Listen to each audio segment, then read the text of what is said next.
공지영의 수도원 기행이라고 하는 책 속에 나오는 시한구절을 소개를 해드립니다.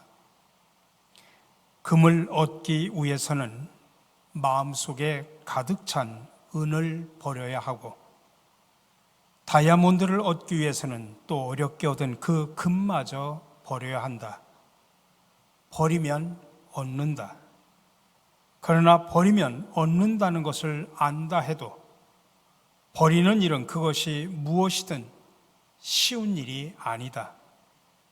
버리고 나서 오는 것이 아무것도 없을까봐 그 미지의 공허가 무서워서 우리는 하찮은 오늘에 집착하기도 한다.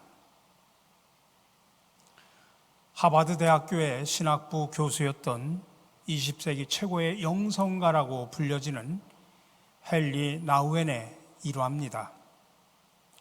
그는 먼지 모를 스트레스로 시달리다가 급기야 우울증 증세까지 겪게 되었습니다. 고민 끝에 지적 장애인들이 모여 사는 라루시 공동체를 방문하게 됩니다. 근데 그를 본 한 사람이 당신은 누구신가요? 하고 그에게 묻습니다. 그래서 그는 별 생각 없이 대답을 합니다. 저는 하버드 대학 교수 헨리 나우엔입니다. 그러자 그 사람이 되물었습니다. 하버드 대학교가 뭔가요? 그 말에 헨리 나우엔은 충격을 받았고 그날 밤 일기장에 이렇게 썼습니다. 나는 오늘 놀라운 경험을 했다. 이 사람들은 내가 하버드 대학 교수인 것이나 업적에 관심이 없다. 나는 그저 헨리 나우엔일 뿐이다. 이 일을 계기로 그는 모든 것을 내려놓았고 우울증에서 해방될 수 있었다고 합니다. 이게 바로 겸손이 주는 비움의 영성이고 축복입니다. 특별히 오늘은 대림절 셋째 주일을 맞이하면서 우리 교회가 추구하고 있는 신갈 비전 2030을 이루기 위한 5대 사역 운동 가운데 첫 번째 운동인 예수 닮기 운동의 일환으로 우리가 배워야 될 예수님의 영성인 비움의 영성에 대해서 함께 나누고 은혜를 받기를 원합니다. 오늘 빌립보서 본문에서는 바울은 예수님을 이렇게 표현하고 있습니다. 그리스도 예수는 하나님의 모습을 지니셨으나 하나님과 동등함을 당연하게 생각하지 않으시고 오히려 자기를 비워서 종의 모습을 취하시고 사람과 같이 되셨습니다. 이것을 우리가 신학적으로는 케노시스 그리스도론이라고 말합니다. 케노시스라는 말은 비움, 소모를 뜻하는 헬라어입니다. 오늘 본문 2장 7절 말씀이 근간이 됩니다. 케노시스는 예수 그리스도가 하나님과 동등하신 분인데 자신의 그 명성, 명예를 포기하셨다라고 하는 그런 의미입니다. 그리고 이 케노시스는 성육신 이론이 그 핵심을 이룹니다. 다시 말하면 삼위일체 하나님이 모든 특권을 포기하시고 인간의 몸으로 오셨다. 이게 바로 성육신입니다.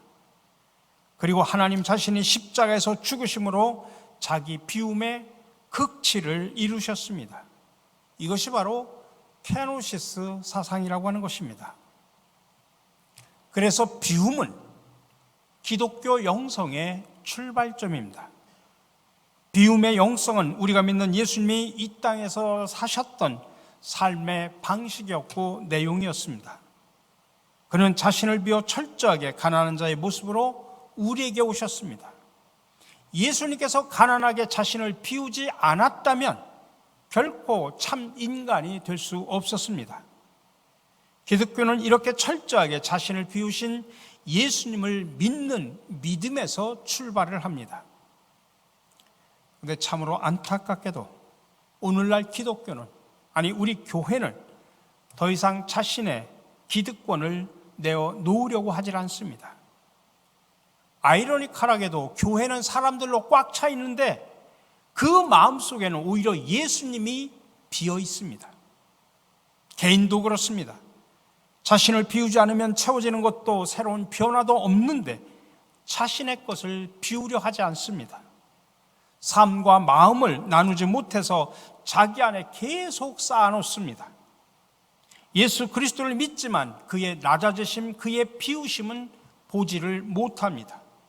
아니, 아예 그분의 낮아지심과 비우심에는 애써 눈 감으려 하고 오히려 그로부터 나오는 능력과 축복과 영광만을 원합니다. 그러나 자신의 것을 비워내놓지 않는 사람은 결국 교회에 다니는 사람일 수는 있지만은 진정한 예수님의 사람, 예수님의 제자라고 말할 수는 없습니다. 나를 따라오라고 말씀하신 예수님을 쫓아 나섰던 제자들의 모습 속에서 우리는 버리고 떠나는 비움의 영성을 보게 됩니다. 예수님의 제자들뿐만 아니라 우리 또한 예수님을 믿고 그를 쫓기로 한 후에 제자들처럼 그렇게 버리고 떠난 사람들이 아닙니까?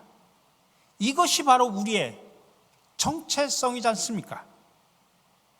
근데 성경을 통해 예수님을 묵상하고 그의 삶을 바라보면 비움의 삶이라고 하는 것이 무엇인가 확실한데도 불구하고 그 삶으로부터 애써 눈을 돌리고 있지는 않습니까? 비움의 영성을 향해 출발한 우리의 삶인데 오늘 이 시간 우리는 그 출발조차 잊고 살아가고 있습니다. 왜 이렇게 되었을까요? 거기엔 두 가지 이유가 있습니다. 하나, 아직도 예수님의 그 부르심의 뜻이 우리 삶에 올곧게 배워 있지 못하기 때문입니다. 주님은 내 삶을 통해서 제자들과 마찬가지로 지금 사람을 낚는 일을 하고자 하십니다. 그러나 우리는 그 뜻을 깨닫지를 못하고 살아갑니다. 그래서 우리 눈에 보이는 것은 사람의 생명이 아니라 오히려 일이고 돈이고 업적입니다. 또 하나는 자신 속에서 끊임없이 끓어오르는 수많은 갈망과 욕심을 제대로 보지 못하기 때문입니다. 탐욕과 욕심에 꽉 차 있는 자신을 제대로 보지 못합니다. 그 말은 예수님을 계속해서 제대로 만나고 있지 못하다는 말과 똑같은 이야기입니다. 제자들이 생업에 바빴지만 자기의 재산과 가족까지 버리고 떠날 수 있었던 것은 제대로 예수님을 만났기 때문입니다. 사실 우리가 예수님을 제대로 만나면 굳이 자신을 비우려고 애쓸 필요가 없습니다. 예수님의 뜻이 성령을 통해서 우리에게 강력하게 역사하셔서 우리를 비우게 하고 따라가게 해주기 때문입니다. 노자는 도덕경 11장에서 이런 말을 했습니다. 그 그릇의 빔에 그릇에 쓰임이 있다.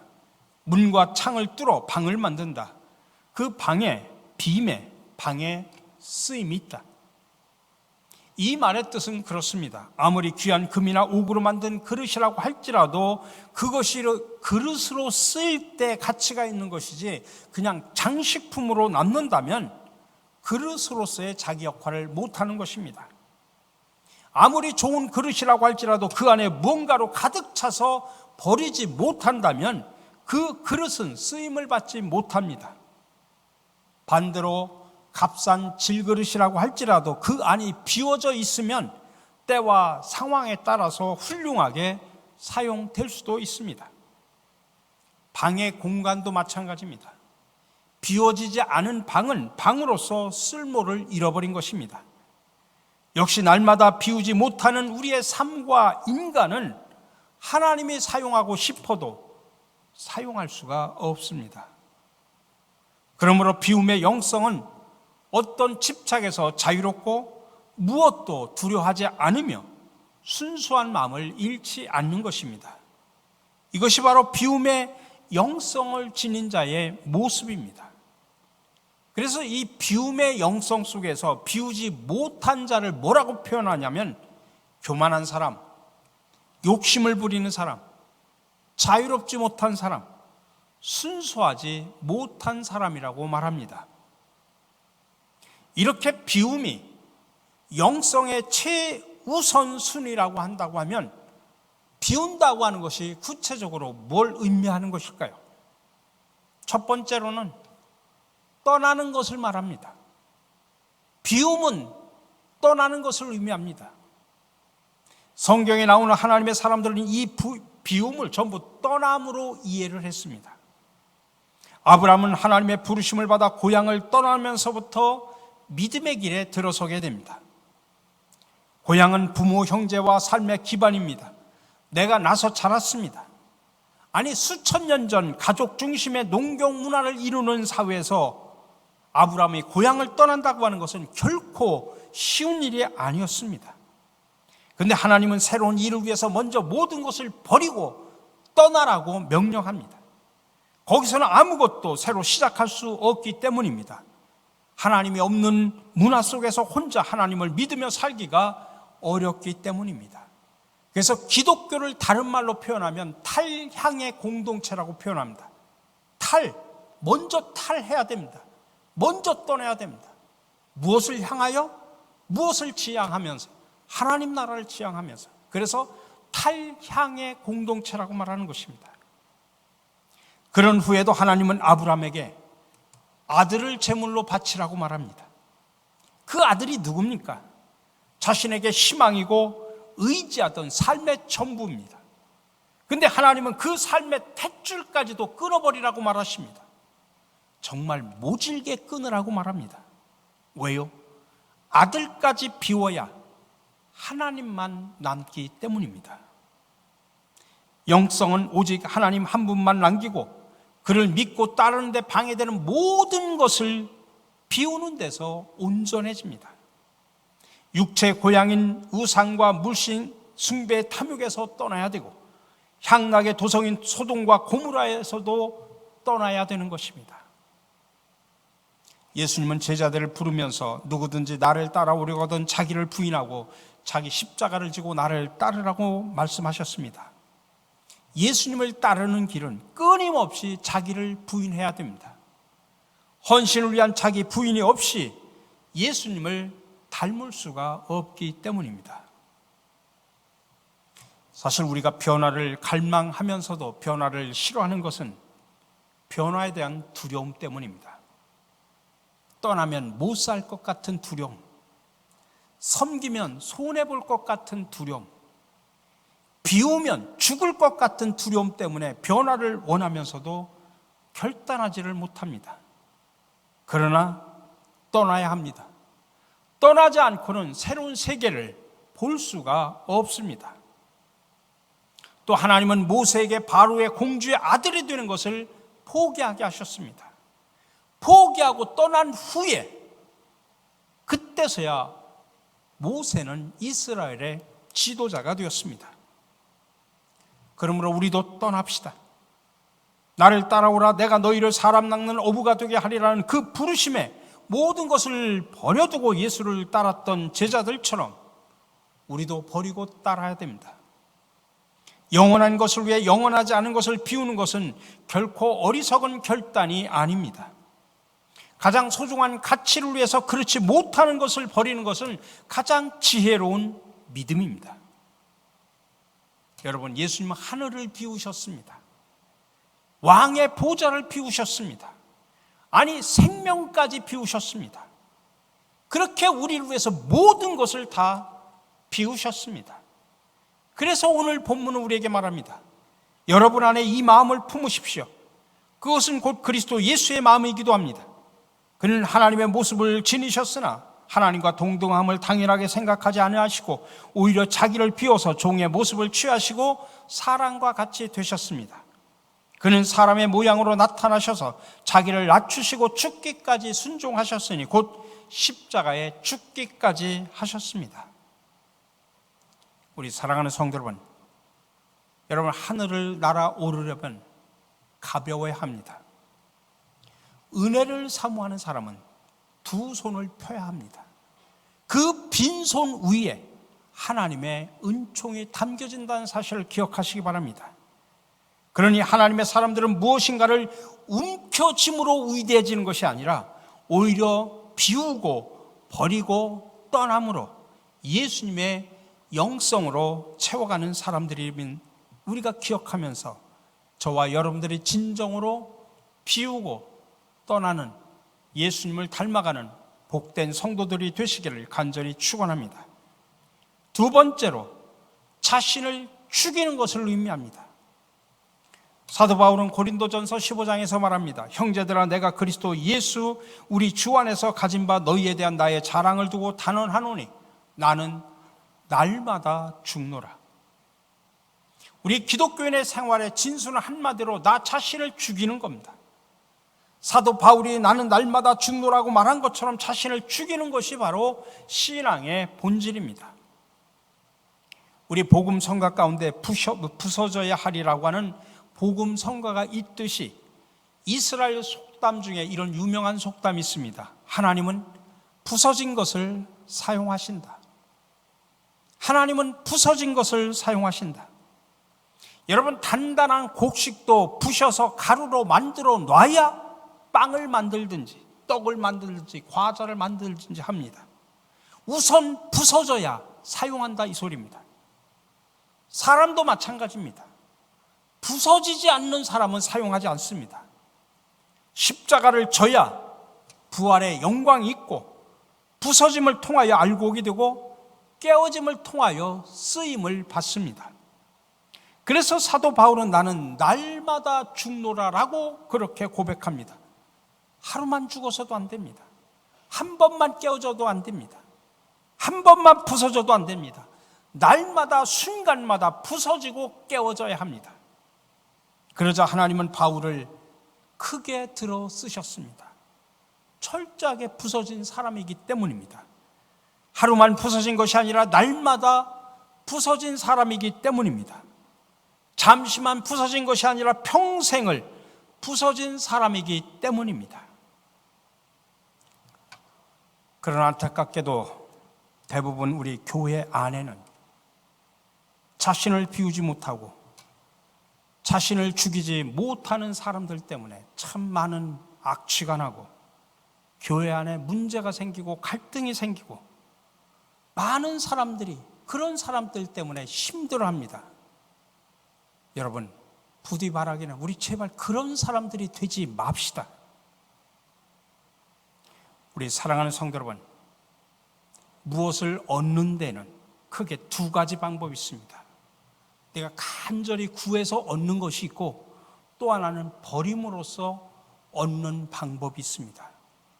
근데 간절히 구해서 얻는 것은 그 얻음이 아무리 커도 다음에 더 큰 목표가 생기기 때문에 만족이 없습니다. 그러나 버려서 얻는 것은 아무리 작아도 덤으로 얻었다고 하는 그런 기분이 들기 때문에 만족과 기쁨이 큽니다. 마음의 평안과 행복을 원하는 사람은 버려서 얻는 방법을 택하게 됩니다. 예수님은 자기를 온전히 비우고 버림으로 많은 사람들에게 생명을 나누어 주셨습니다.